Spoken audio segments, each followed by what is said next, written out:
Ladies and gentlemen, boys and girls, welcome to another session of podcast. I wish and I'm sure you will enjoy listening to the broadcast. What is art of cooking? Okay, art of cooking is the topic that you have selected today to discuss. As you know that myself, Dr.C.K.Nandagopalan, my brother Prem Kumar, we started Research Foundation way back in 1987, working on all the different branches of life science by the ancient Tamil heritage. Out of the 64 major arts, the art of cooking is one of the most important art, which has huge amount of science behind it for our healthy life. It has been designed over a span of many thousands of years carefully to accommodate the mental health, the mental energy, the physical health and physical energy, which is normally fueled by food in us, basically the glucose metabolism, which is energy currency for our human cells to function. So our human health, both mental health and physical health, is purely dependent on the art of cooking, which has many facts and science behind it. Why cooking was made into an art? This is a very good question. You know, the human chemistry is very difficult to understand because we are made of 6 major atoms by 99%. That is oxygen, hydrogen, carbon, nitrogen, phosphorus and calcium. Balance 1% only your other atoms are there in the body. So nearly 92% of our construction of the human body with respect to atoms are oxygen, hydrogen and carbon. That's why we go for carbohydrate food, which is carbon, hydrogen and oxygen with 1:1 ratio. This is very important, not only us, for all the other species in the world. Whether it's animal kingdom, whether it is marine kingdom, whether it's plant kingdom, whether it's insect kingdom, whether it's a bird kingdom, everything. You see all the plants and other things. They are also carbohydrates. They are all called structural material. They are called cellulose. Which you have to understand the entire nature around us. You are after all a product of nature. So you're dependent on nature, which has created innumerable number of food for you. We should know how to select our food and in which form it should be administered inside your chemistry to the gastroenteritis system, the digestive tract, which is very important. You know, how to take care of your salivary glands, how to influence your salivary glands with the art of cooking. Because quantitative and qualitative salivary production is very important. தமிழில் சொல்ல வேண்டுமென்றால் உமிழ்நீரோடு கலக்காத எந்த பொருளையும் உடல் ஏற்றுக்கொள்வதில்லை. The food which doesn't get mixed with the saliva will not be absorbed at the intestines, which is very important. All these physiological aspects were very carefully calculated, designed, and your art of cooking was created in such a way that you really protect your health for your better functions. Oh. What are the different types of cooking? There are many types of cookings were designed those days. The one with the steam, the one with water, the kind of equipments is also very important. The earthen pots, and sometimes instead of metal, the wood sticks, and like sprouts. They call it as mulai kattudal. There is something called vadagam which they prepare, and they use it in the end of cooking. Which will detoxify many chemical level toxins in the food. And how to detoxify your grains is also a part of a type of cooking. Mainly when you cook rice, you have to cook it with excess water and drain the excess water, which people don't know today. Then you may ask that the drained excess water is a food by itself. Yes, it's a food by itself. It's not for you and me because we work in the shade. We don't expose ourselves to the sun. Those who work under the sun, the agriculturists, those people who work lay the roads and bridges, and they constantly work between 9 and 5 under the sun. They get a lot of energy from the sun. Their liver have the capacity to digest the toxin in the excess water. The pickles, it's a type of cooking.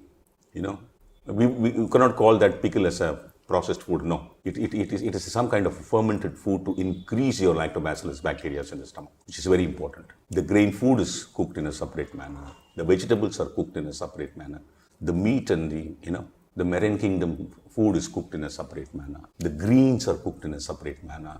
We have various levels and types of cooking with which we make that particular variety of food material available to us, which is procured from the nature, and make sure the toxins are removed and make sure it is digestible, it is acceptable to your dental area, and then digested easily and absorbed better. And when it goes to the bloodstream after scanning in the liver, it should provide all the nutrients required to our cells. So we have many different types of cooking, which is a huge subject which we cannot accommodate more than this. No, how many types? There are nearly about 16 types are there. 16 that is there in types, Tamil. okay. That we can have a separate talk on that later. Why should one cook and eat? Yeah, this is very important. Why cooking is required, why one should cook and eat. So the historians talk about 2,000 years, 4,000 years. More than that they cannot go, because nature doesn't allow you to see your past. Yes, 100 years is only 4 generations. If you take 1,000 years, it's 40 generations. If you take 10,000 years, it's 400 generations. No, we are not that small category of history. We are billions and billions of years old. You have millions of generations you have crossed and come. There are human beings who were 14 feet tall. The skeletons were taken 11 foot tall. We have shrunk now to 5 to 6 feet. This art of cooking has been designed over a span of thousands of years with contribution by many, many scholars who don't even know the names of it. We don't have such history with us. Why should one cook and eat? It's a very important question. We have been eating our food cooked in a particular manner to suit the human chemistry. You cannot eat the raw food. We must have been doing that when we were in primitive stages, which we don't know how many billions of years before. But many, many lakhs of years, we've been eating only cooked food. So you were born to a father and mother. They were eating cooked food. Their parents were eating cooked food. And you are designed to eat cooked food. You are not designed to eat raw food.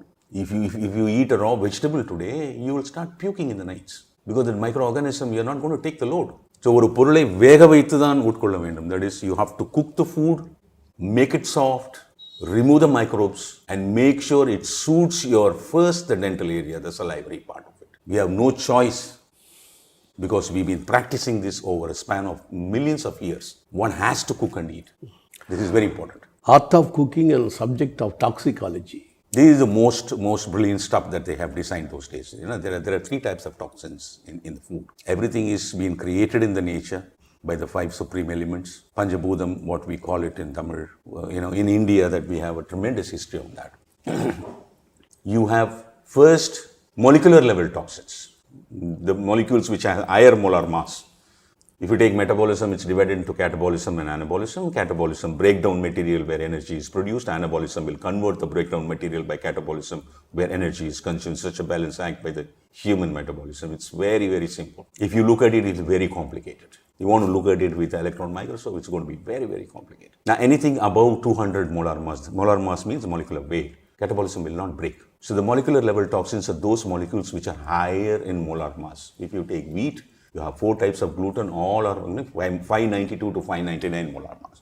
If you take rice, there are many complex carbohydrates which are more than 400 molar mass. So by cooking it in water, by removing those excess starch, complex carbohydrates, the balanced rice left is with lower molar mass material, easily being combated by the catabolism, which is a major part of metabolism. This is 1. 2, the microbes, like how we have innumerable number of microbes. 100 trillion cells make a human body, and each and every cell is equated to 200 to 500 microorganisms depending on the physical personality of an individual. Suppose if you have 300 microorganisms for each cell, it is 100 trillion into 300 trillion microorganisms make your body. Like that, every vegetables you take, every animal kingdom you take, eggs you take, bird meat, anything you take. You take a tomato, there are billions of microorganisms inside. You take a potato, there's a billions of microorganisms inside. That's not going to suit us. So with the level of cooking, by adding so many ingredients with that, we make sure everything is killed. Beyond that, if anything is left, after the digestion, you just go to the intestine and observe through the portal vein. It has to only go to the liver. It cannot go anywhere else. The liver will scan and kill it. So this is the second level. Microorganisms, part of the raw material in your food, is second level of this. Then you have carbon 14, which is another part which is taken care in cooking. Now the fourth one is also there for us now. Too much of artificial fertilizer and too much of highly toxic pesticides, which is a huge contamination in our food, which also has to be taken care with your cooking. If you're going to eat raw salads, which is not good for you, today, if you eat raw salads, which is not good for you, no way. It is very, very important that you cook your food and eat. You make sure all your toxic part of the food. Take some 1 or 2 liters of water, put some salt, cut all the vegetables, soak it in that for 5-10 minutes, drain it, take it out and cook it. Yeah. There are many types, there are many precautions that we have to take. This is why subject of toxicology is closely connected with art of cooking those days. Barring which is the chemical contamination these days. Can we store cooked food? Not at all. No. We are supposed to eat the cooked food immediately. In ancient science very clearly says cook your food, eat it within 24 minutes. That means eat it very hot. The more hot you eat, the more better for you. After 24 minutes, he says, they very clearly researched and kept and understood the fact that the development of microorganism is going to be, as the food becoming cold, it's going to go haywire. They're saying after 24 minutes, don't eat your cooked food. If that is the case, we do have the refrigerators today in every house. We store all the cooked food. You go to America, you see the American Indians who live in America. They are so busy between Monday to Friday. On Saturday they do the household work, and Sunday they cook elaborate food. They make huge amount of sambar, rasam and all that stuff. They divide them into 5-10 packs. Every afternoon they take one pack of rasam and sambar. Every night they take one. And the cooked food is stretched beyond 1 week, which is not good for you. No. Because refrigeration by itself develops its own microorganisms which survives in that temperature, and that's going to contaminate your food. You may say that, I cannot use refrigerator, I cannot store the cooked food and all that stuff. How will I survive? We understand. But I want you to understand one. You see the airports, the railway stations, the bus stations, there's so much of crowd, bustling, traveling in all parts of India, all parts of the world. You feel so happy by looking at them. Please go to the hospitals. You see double that crowd in every hospital. That is so sad. Why? Because one of the major stuff is your refrigeration. You store your cooked food and eat. If that is your choice, we cannot help you, only giving you the facts. What should be the fuel for cooking? This is very important. You see, the liquid petroleum gas is a major stuff what we use in the world today, ever since the oil. Only with the beginning of 1900s, only after Second World War, huge refineries have come and you refine your crude. You get 6 different gases. The first one is the petroleum gas. The second one is ethane, then the methane, then the butane, and then the propane. You get the 6th gas, which is highly toxic in nature. They put it in a funnel and burn it constantly. If you see the refineries, there's always been a funnel which is burning. This liquid petroleum gas is separately removed, cooled it at -38 and becomes liquid. That's why it's called LPG, which is put in the cylinders and given to you, or channel distribution with which it comes to you. You see, you have to understand the fact, when it burns blue. A blue flame is always toxic in nature. It should never be used for cooking. It's true. You take the firewood, when it burns yellow. You would have seen that. You may ask a question, if all the houses, you have 24,000 people live in a square kilometer in Chennai. If everybody has to burn their, firewood and cook, fine, we understand your question. But I'll ask you another question. The firewood cooking is always tastier. You agree? Yeah. Your gas cooking is not tastier. Not now you know. that much. Yes. So, fuel for cooking is definitely not your liquid petroleum gas. I'm very sorry. The heat generated by burning different materials are different in chemistry. Please understand this. It's not the same.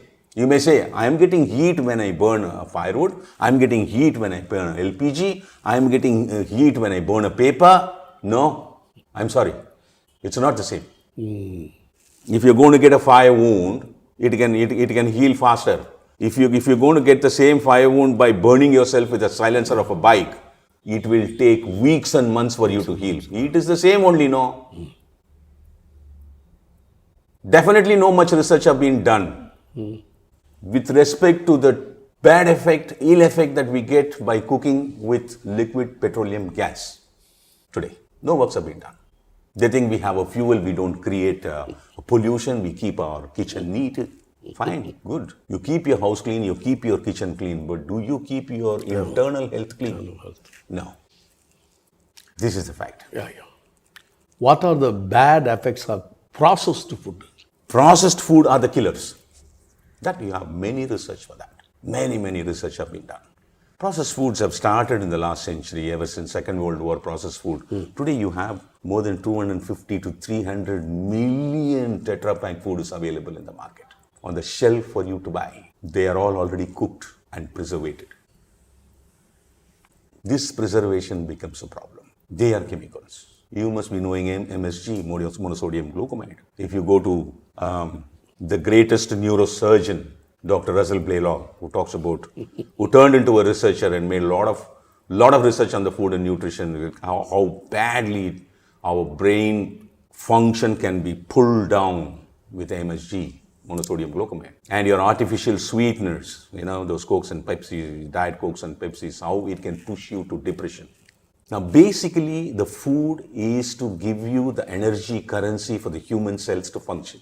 75% of that human currency is spent by your brain, which is less than 2 kilos in weight. If you are 70 kilos, your 68 kilos of the body takes only 25% of the glucose that you consume, which is the energy currency, converted to ATP molecule by the mitochondria to drive the RNA and DNA of your cell. But the brain needs the 75% of the glucose because so much of processing is going on there. You're not going to benefit yourself by eating cold food, because resistant starch is not going to be absorbed by the body. Enough of glucose is not going to come into your blood.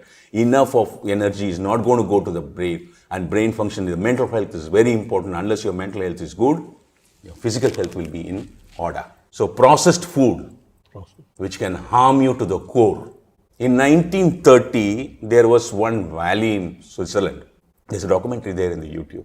They have no access to the outside world. There was a community living self-sufficient inside. They were all whole and healthy. Finally, the Swiss government made a roadways through the mountains to reach these people. After 1930, when the link was established with the outside world, all the processed food came in.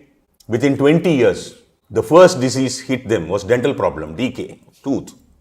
One after another, all the problem came to that community health-wise. That's because of your processed food. This was a very clear research paper was being made. So the processed food is the one which is basically giving us all types of ill health. I'm not against that industry, but I'm telling you the scientific fact behind it. My job is to collect information, fact-finding machine, gather information, what's happening. I study the ancient Tamil life science. I compare it with the modern science, how they do it. They do understand, but they cannot stop it. Why we should not use microwave and induction stove for cooking? Yeah, you see, every house have today microwaves, but nobody knows. You have ocean of information in the internet, you can go and study, but we don't have the time. Or we don't have the interest and we don't have the awareness to go and study them. A microwave works with 2 to 2.3 gigahertz radio frequency radiation. Are we supposed to eat our food with radio frequency radiation? Is that correct? Commercially, they made a beautiful machine, sold it to all parts of the world, made a fantastic business, made their profits. When you put a metal inside, it cracks. You cannot. So microwave resistant, all the plastics. So plastics you put your food inside. Yesterday cooked biryani or pulao or something like that to heat it. The RF radiation was going to come and heat the water molecules of the food, from which the food gets heated up. Imagine the food is getting heated, the container is keeping quiet. You may call it as a magic. I'm able to eat only my food. That's good. But how are you going to get yourself spoiled with that? That's not the way. Induction stove, 110 to 130 kilocycle, magnetic kilocycle. There the metal will become heat, with which the heat is transferred to the component kept inside. If you keep dry leaf without any moisture inside the microwave, however long, minutes, 10 minutes, 15 minutes, nothing will happen to it. The same thing which you keep it on a metal vessel, the same dried leaf, and put it on the induction stove, it will become an ash within few minutes because the heat of the metal which is going to smash it down.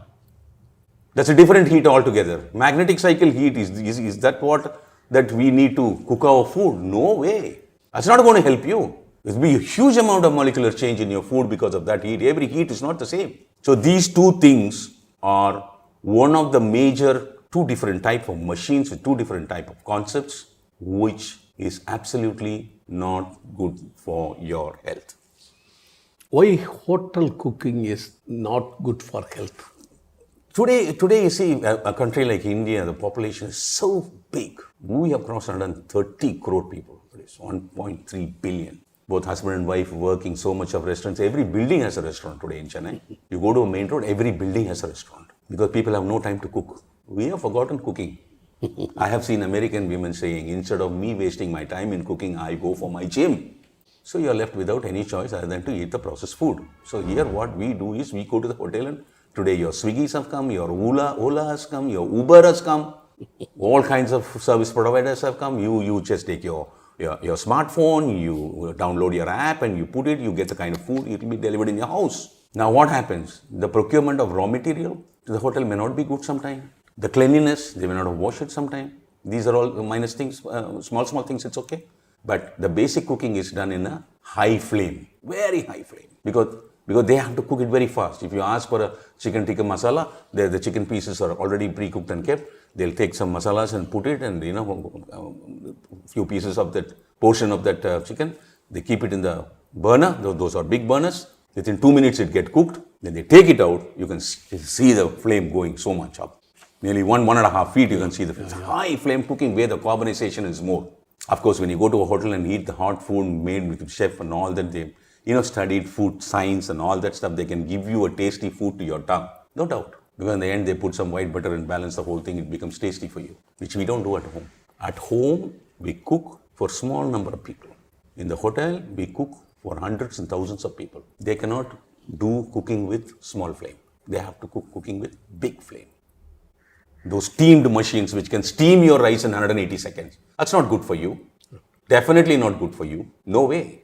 But we need to eat something when we are outside. We have no other choice other than to depend on the hotel. That has its own effect.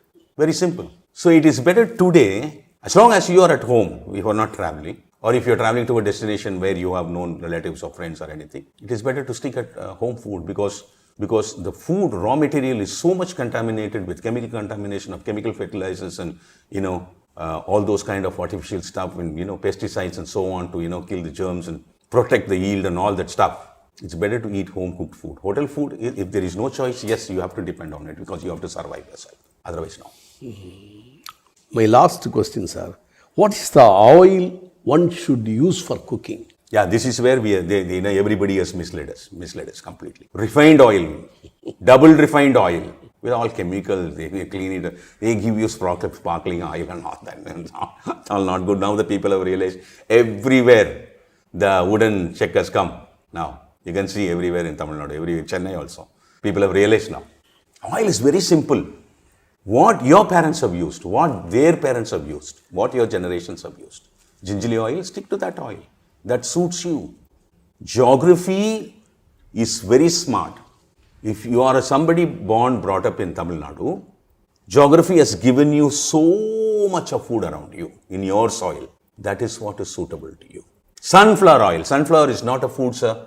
It's a flower. Do we produce so much of sunflower to extract oil from those seeds compared to the sunflower oil that we sell in India?